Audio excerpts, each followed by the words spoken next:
Welcome to my days.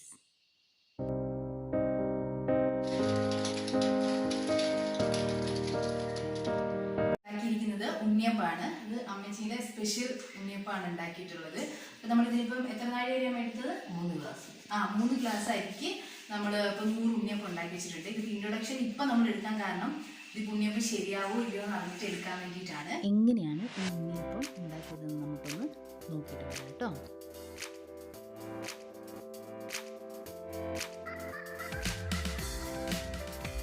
ഉണ്ണിയപ്പത്തിന് ആവശ്യമായിട്ടുള്ള അരി കുതിർക്കാൻ വേണ്ടിയിട്ട് എടുത്തു വെച്ചിരിക്കുന്നതാണിത്. നമ്മൾ എടുത്തു വെച്ചിരിക്കുന്ന സ്റ്റീൽ ഗ്ലാസ്സിനകത്ത് 3 ഗ്ലാസ് അരിയാണ് നമ്മൾ കുതിർക്കാൻ വേണ്ടി വെച്ചിട്ടുള്ളത്. അപ്പോൾ അത് നമ്മൾ കുതിർക്കാനിട്ടു. ഒപ്പം തന്നെ നമ്മളിവിടെ വെള്ളം ഉരുക്കാൻ വേണ്ടി വെച്ചിട്ടുണ്ട്. ഏകദേശം 11 ആണി വെള്ളമാണ് നമ്മൾ ഉരുകാൻ വേണ്ടി വെച്ചിരിക്കുന്നത്. അതിൻ്റെ ഒപ്പം തന്നെ ഈ സമയത്ത് തന്നെ നമ്മൾ അരി കുതിർക്കാൻ ഇട്ടിട്ടുണ്ടായിരുന്നു. അപ്പം ഈ അരിയും അതുപോലെ തന്നെ ഈ വെള്ളവും കൂടെ നമ്മൾ അരച്ചെടുക്കുകയാണ് ചെയ്യുന്നത്. ഒരു ചെറിയ ചൂടോടുകൂടി വേണം ഈ ചോറ് അരച്ചെടുക്കാൻ വേണ്ടിയിട്ട്. പക്ഷേ ഇതിൽ നമ്മുടെ മിക്സിക്കൊന്നും പ്രശ്നമൊന്നും പറ്റാത്ത രീതിയിൽ അത് നമുക്ക് അരച്ചെടുക്കാം.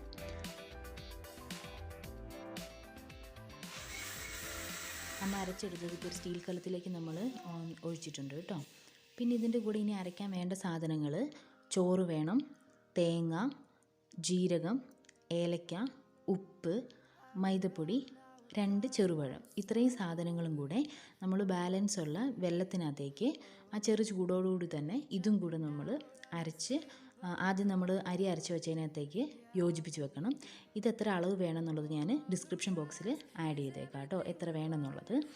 അപ്പോൾ അമ്മ എന്ത് ചെയ്യുന്നു വെച്ച് കഴിഞ്ഞാൽ ഇനി ഇതെല്ലാം കൂടെ ആ ഒരു ജാറിലേക്കിട്ട് അരച്ചെടുക്കുകയാണ് ചെയ്യുന്നത്. ജീരകം, ഏലക്ക, അതുപോലെ തന്നെ ഉപ്പ്, ഇതെല്ലാം കൂടെ കൂടി ചേർത്ത് അമ്മേനായിരുന്നു ആ ജാറിലേക്കിട്ട് അരയ്ക്കുകയാണ് ചെയ്യുന്നത്. അപ്പോൾ ആ സമയത്ത് അമ്മ ഓരോന്നും എന്താണെന്നുള്ളത് പറഞ്ഞു തരുന്നുണ്ട്. വേറെ സൗണ്ട് ഉള്ളത് കൊണ്ടാണ് ഞാനിപ്പോൾ വോയിസ് ഓവർ കൊടുക്കുന്നത് കേട്ടോ. എന്താണ് അവിടെ അരയ്ക്കേണ്ടത് എന്തിനാണെന്നുള്ളതാണ് അമ്മ പറഞ്ഞു തന്നുകൊണ്ടിരുന്നത്. അപ്പോൾ അതിനകത്ത് അമ്മ പറയുന്നുണ്ട് ഉപ്പിടേണ്ടത് അധികം ഉപ്പായി പോകരുത്, ചെറുതായിട്ടൊരു മധുരം ബാലൻസ് ചെയ്യാനുള്ള ഉപ്പ് മതി, കാരണം വെള്ളത്തിനകത്ത് എന്തുണ്ട് ഉപ്പ് വരുന്നുണ്ടോ അത് നോക്കിയിട്ട് ഇട്ടാൽ മതി എന്ന് പറഞ്ഞു. അങ്ങനെ നമ്മുടെ ബാക്കി ഉണ്ടായിരുന്ന ഇങ്ങനെയുള്ള എല്ലാ ഐറ്റംസും കൂടെ നമ്മൾ ഒന്നും കൂടെ നന്നായിട്ട് അരച്ചെടുക്കുകയാണ്. നന്നായിട്ട് അരയ്ക്കേണ്ട, ഒരു തരിതരിപ്പ് വേണം. അതായത് വറ്റ നൈസായിട്ടുള്ള ഒരു ചെറിയ തരിതരിപ്പോടുകൂടി അരച്ചെടുക്കുക. അപ്പോൾ അരച്ച് കഴിയുമ്പോൾ ഏകദേശം ഈ ഒരു പാകത്തിനാണ് കിട്ടുക. അതായത് നമ്മുടെ വെള്ളത്തിനെടുത്ത ആ വെള്ളം മാത്രമേ നമ്മൾ അതിന് വേണ്ടിയിട്ട് ഉപയോഗിച്ചിട്ടുണ്ടായിരുന്നുള്ളൂ. ഇങ്ങനെ നമ്മൾ അരച്ചെടുത്ത മാവ് പുളിക്കാൻ വേണ്ടിയിട്ട് നമുക്ക് അടുപ്പിൻ്റെ സൈഡിലേക്ക് വെക്കാം. അതായത് ചെറിയൊരു ചൂടടിച്ചിട്ട് ഇതൊന്ന് പെട്ടെന്ന് പുളിച്ച് കിട്ടാൻ വേണ്ടിയിട്ടാണ് നമ്മളിത് എടുത്തിട്ട് ഒരു 1 മണിക്കൂറത്തേക്ക് അടുപ്പിൻ്റെ സൈഡിലേക്ക് വെക്കാം. ആ സമയം നമുക്ക് ചെയ്യേണ്ട ഒരു കാര്യം, തേങ്ങ കൊത്തി വറുക്കുകയാണ് ചെയ്യുന്നത്. തേങ്ങ കൊത്തി വറുക്കുന്നതെന്ന് പറഞ്ഞു കഴിഞ്ഞാൽ കുറച്ച് വെള്ളവൻ തേങ്ങ, അതായത് ഇച്ചിരി മൂത്ത തേങ്ങ ചെറുതായിട്ട് അരിഞ്ഞിട്ട് നമ്മൾ വെളിച്ചെണ്ണയിലിട്ടിട്ട് അത് ചെറുതായിട്ട് മൂപ്പിച്ച് ഏകദേശം ഈ ഒരു പാകത്തിന് മൂപ്പിച്ചെടുത്തു. അപ്പോൾ ഇത് മൂപ്പിച്ച് വെച്ചിട്ടുണ്ടായിരുന്നു. അപ്പോഴത്തേക്ക് നമ്മുടെ മാവ് പുളിച്ചിട്ടുണ്ടായിരുന്നു. അപ്പോൾ മാവിലേക്ക് നമ്മൾ ഇത് ചേർക്കുകയാണ്. ഇത് ലാസ്റ്റ് ചൂടുന്നതിന് തൊട്ട് മുമ്പ് നമുക്ക് ചേർത്താൽ മതി. അപ്പോൾ ഇതിനകത്ത് ഇത് ഇടുന്ന ചിലർക്ക് ഇഷ്ടപ്പെടും, ചിലർക്കത് ഇഷ്ടമാവത്തില്ല. അപ്പം ഇഷ്ടമുള്ളവർക്കിത് ഇടാൻ വേണ്ടി പറ്റും കേട്ടോ. കാരണം അത് ഉണ്ണിയപ്പം തിന്നുമ്പോൾ ഇങ്ങനെ ചെറുതായിട്ട് ഇത് കടിക്കുമ്പോൾ ഒരു നല്ലൊരു ടേസ്റ്റാണ് കേട്ടോ. അപ്പോൾ നമുക്കിത് ഇളക്കുമ്പോൾ നമുക്ക് മനസ്സിലാവും നേരത്തെ പോലെയാണോ ഇതിരിക്കുന്നത്, അല്ലല്ലോ, പുളിച്ചത് കൊണ്ട് കുറച്ചും കൂടി എന്നാ ഉണ്ട്, ഒരു ഇച്ചിരി കൂടെ കട്ടി വന്നിട്ടുണ്ട് ആ മാവിന്. അപ്പോൾ അത് പുളിച്ചു എന്നുള്ളതാണ് ഇത് കാണുമ്പോൾ നമുക്ക് മനസ്സിലാക്കാൻ പറ്റുന്ന കാര്യം. ഏകദേശം 1 മണിക്കൂർ നമ്മൾ പുളിക്കാൻ വെച്ചിട്ടുണ്ടായിരുന്നല്ലോ. ഇനി നമുക്ക് ഉണ്ണിയപ്പച്ചട്ടി വെച്ച് എണ്ണ ഒഴിച്ച് ഇത് നമുക്ക് ചുട്ടു നോക്കാം. അപ്പം എണ്ണ ചൂടായിട്ടുണ്ട്. അപ്പോൾ ഇതിലേക്ക് നമുക്ക് ഈ ഉണ്ണിയപ്പത്തിൻ്റെ ഇത് ഒഴിച്ചു നോക്കാം കേട്ടോ.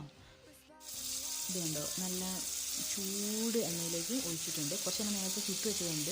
അപ്പോൾ ആദ്യം ഇത് ശരിയാവോ ഇല്ലയോ എന്ന് അറിയാൻ വേണ്ടിയിട്ടാണ് ആദ്യം ചുടാണ്ടിരുന്നത്. അപ്പോൾ ചുട്ട് നോക്കിയ സമയത്ത് അത് റെഡി ആയതുകൊണ്ടാണ് പിന്നെ ഞാൻ ഈ സമയത്ത് അതിൻ്റെ വീഡിയോ എടുത്തത്. കറക്റ്റ് ആയിട്ടുണ്ട്.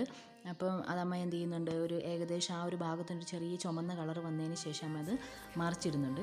ക്യാമറ പിടിക്കുന്നത് കൊണ്ട് തന്നെ അമ്മയ്ക്ക് ഇത് എടുത്തിടാൻ എന്ത് ചെയ്യുന്നില്ല, ഒരു ഇച്ചിരി ബുദ്ധിമുട്ട് തോന്നുന്നുണ്ട്. അല്ലെങ്കിൽ അമ്മ ഇതെല്ലാം സ്പീഡ് ചെയ്യുന്ന ആളാണ് കേട്ടോ.